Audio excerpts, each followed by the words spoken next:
বিগত 5 বছরের সামগ্রিক অর্থনীতির গতি প্রকৃতি এবং বাজেট বৃদ্ধির ট্রেন্ড লক্ষ্য করি, তাহলে দেখব প্রত্যেক বছর টাকার অঙ্কে বাজেট বৃদ্ধি হয়েছে। সেই হিসাবে যে বড় আকারের বাজেট উপস্থাপিত হবে এই 2026-27 অর্থ বছরে, এটা খুবই স্বাভাবিক। শুধু বড় আকারের বাজেট দেশের প্রান্তিক মানুষের জন্য কতটুকু কাজে লাগবে সেটাই হচ্ছে আমাদের প্রশ্ন। মাননীয় স্পিকার, এই বড় বাজেটের সুবিধা প্রান্তিক মানুষের কাছে পৌঁছানোর জন্য সরকারকে নিশ্চিত করতে হবে স্বচ্ছতা বাস্তবায়নের ক্ষেত্রে, স্বচ্ছতা, দুর্নীতি থাকবে না বাস্তবায়নের ক্ষেত্রে, এবং দক্ষতার সঙ্গে বাজেট বাস্তবায়ন করতে হবে। এটা নিয়ে দেশের মানুষ উদ্বিগ্ন যে এই প্রস্তুতি বা এই কতটুকু আছে সরকারে বা বাজেটের কি গাইডলাইন আছে। মাননীয় স্পিকার, আপাতত দৃষ্টিতে শিক্ষা, স্বাস্থ্য এবং সামাজিক নিরাপত্তা বেষ্টনীর আওতা বৃদ্ধির জন্য বাজেটের অঙ্কের দিক থেকে বৃদ্ধি করা হয়েছে। মাননীয় স্পিকার, গত সপ্তাহে আমরা এই সংসদে মাননীয় শিক্ষামন্ত্রীর কাছে একটা বিবৃতি শুনেছি।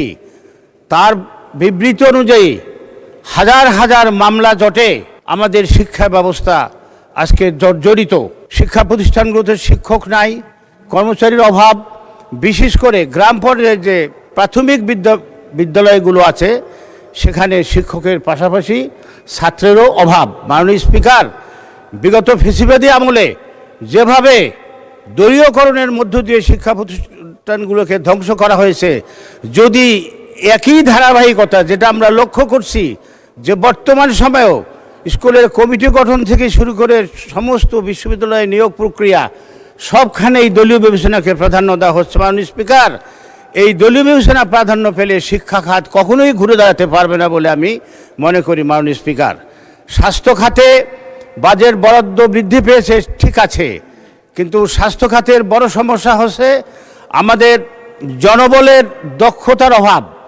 হাসপাতালগুলোতে যন্ত্রপাতি নাই, সরকারি হাসপাতালে টেস্ট হয় না, টেস্ট করাতে হয় বাইরে ক্লিনিকে যেয়ে। কাজে এ ব্যাপারে বাজেটে সুস্পষ্ট কোনো দিক নির্দেশনা পাওয়া যায় না যে কিভাবে এই অবস্থা থেকে আমরা মুক্তি পাব। মাননীয় স্পিকার, আমি সামরিক বাহিনীর সদস্য হিসাবে সামরিক খাতের ব্যয় নিয়ে একটু কথা বলতে চাই। মাননীয় স্পিকার, আমরা যদি বিগত কয়েক বছরের বাজেট পর্যালোচনা করি, দেখা যাচ্ছে যে বিগত বছরে 2025-26 অর্থ বছরে বাজেট বরাদ্দের শতকরা হিসেবে 6.31% বরাদ্দ ছিল। এবারে টাকার অঙ্কে বৃদ্ধি পেলেও সেটা শতাংশে কমেছে 6.01। মাননীয় স্পিকার, বর্তমান বৈশ্বিক এবং আঞ্চলিক প্রেক্ষাপটে আমি মনে করি বাংলাদেশের যে সশস্ত্র বাহিনী আছে সেটাকে আরও শক্তিশালী করা, প্রশিক্ষিত করা, এটার জন্য উন্নত প্রযুক্তি সম্পন্ন অস্ত্র এবং সরঞ্জামাদি ক্রয় করতে হবে। সশস্ত্র বাহিনীর সদস্যদেরকে উন্নত প্রশিক্ষণ দিতে হবে দেশে বিদেশে, এবং আমাদের উপকূলীয় অঞ্চলে যে নজরদারি এবং সাইবার নিরাপত্তা বৃদ্ধির জন্য আমাদেরকে খরচ করতে হবে। মাননীয় স্পিকার, সেই বিবেচনায় আমি প্রতিরক্ষা বাজেট আরও বৃদ্ধির জন্য প্রস্তাব করছি।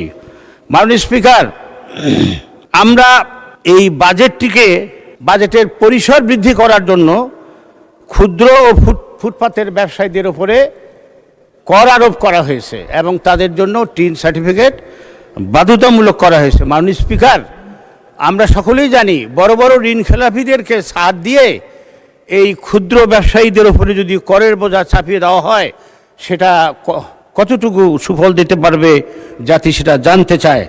মাননীয় স্পিকার, ভ্যাট হচ্ছে একটি রিগ্রেসিভ কর। আমাদের রাজস্ব খাতের প্রধান উৎস হচ্ছে ভ্যাট। এই ভ্যাটের প্রভাব সমানভাবে ধনী এবং দরিদ্রের উপরে পড়ে। মাননীয় স্পিকার, কিন্তু এটার দ্বারা সবচেয়ে বেশি ক্ষতিগ্রস্ত হয় আমাদের দেশের সাধারণ মানুষ, দরিদ্র শ্রেণীর মানুষ। মাননীয় স্পিকার,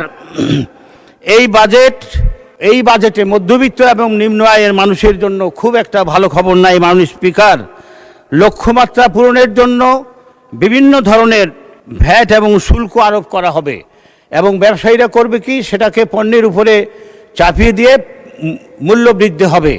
এই মূল্য বৃদ্ধির যে কষাঘাতে সাধারণ মানুষ তাদের যে জীবন ধারণের জন্য নিত্য নৈমিত্তিক চাল ডাল তেল লবণ কিনতে হয় তার উপরে পড়বে। একই সঙ্গে শিক্ষা এবং স্বাস্থ্য খাতেও এই ভ্যাট এবং করের প্রভাব পড়বে। মাননীয় স্পিকার আমাকে 1 মিনিট সময় বাড়িয়ে দেবেন। আমি ঢাকা 16 আসনের থেকে নির্বাচিত হয়েছি। আমার সংসদের প্রথম বক্তব্যে আমি বলেছিলাম বৃহত্তর মিরপুরের গোটা দেশের চিকিৎসা ব্যবস্থার মতো বৃহত্তর মিরপুরেও চিকিৎসা ব্যবস্থা বেসরকারি খাতের উপরে নির্ভরশীল। এই বৃহত্তর মিরপুরে একটি জেনারেল হাসপাতাল। মাননীয় সদস্য 2 মিনিটে শেষ করেন। 2 মিনিট।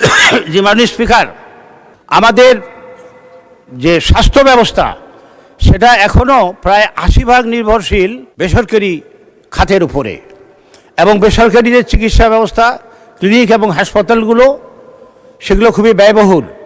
মিরপুর একটি নিম্ন মধ্যবিত্ত মানুষের আবাসিক এলাকা। মাননীয় স্পিকার, বৃহত্তর মিরপুরে কোনো সরকারি হাসপাতাল নাই। আমি আমার বাজেট বক্তৃতার প্রথমেই বলেছিলাম, প্রথম দিনেই একটি হাসপাতাল প্রতিষ্ঠার দাবি জানিয়েছিলাম।